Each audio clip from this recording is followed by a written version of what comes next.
പെട്ടെന്നുണ്ടായ ഒരു ആഗ്രഹത്തിന് പുറത്ത് കോഴിക്കോട് ബീച്ചിൽ പോയിട്ട് ഗ്രീൻ പീസും ചായയും കുടിക്കാമെന്ന് പറഞ്ഞ് ഇറങ്ങിയതാണ് കേട്ടോ നമ്മൾ.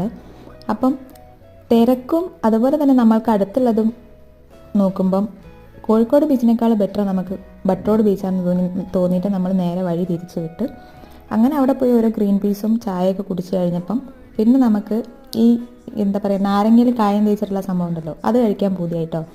അപ്പോൾ അത് കഴിക്കുന്നുണ്ട്. അത് കഴിഞ്ഞപ്പം ഞാനൊരു കക്കിരിയിൽ കായം തേച്ച് കഴിക്കുന്നുണ്ട്. പിന്നെ കുറച്ച് നേരം നമ്മളിങ്ങനെ തിരക്കെണ്ണി, രാത്രിയായിരുന്നു കേട്ടോ പോയത്, തിരക്കെണ്ണി കുറച്ച് നേരം അവിടെ ഇരുന്നതിന് ശേഷം തിരിച്ച് വീട്ടിലേക്ക് പോകാമെന്ന് വിചാരിച്ചു. അങ്ങനെ പോകുന്ന വഴിക്ക് എങ്ങനെ നല്ല ഫ്രഷ് മീൻ കിട്ടിയാലോ എന്ന് വിചാരിച്ച് പുതിയപ്പ ഹാർബറിലൊന്ന് ചുറ്റി തിരിഞ്ഞ് നോക്കിയെങ്കിലും ഒരൊറ്റ ബോട്ടും ആ ടൈമിൽ അടുപ്പിച്ചിട്ടുണ്ടായിരുന്നില്ല. അപ്പോൾ അതും കഴിഞ്ഞ് നമ്മൾ അലങ്കാറ് പോയിട്ട് ഫുഡൊക്കെ അടിച്ചതിന് ശേഷമാണ് വീട്ടിലേക്ക് പോയിട്ടുള്ളത്. അപ്പോൾ നമ്മുടെ വീഡിയോസ് ഇഷ്ടപ്പെടുന്നുണ്ടെങ്കിൽ ലൈക്ക് ചെയ്യണം, ഷെയർ ചെയ്യണം, സബ്സ്ക്രൈബ് ചെയ്യണം, ഫ്രണ്ട്സ് ആൻഡ് ഫാമിലീസിനൊക്കെ ഒന്ന് ഷെയർ ചെയ്ത് കൊടുക്കണം കേട്ടോ. അപ്പോൾ അത്രയൊക്കെ ഉള്ളൂ.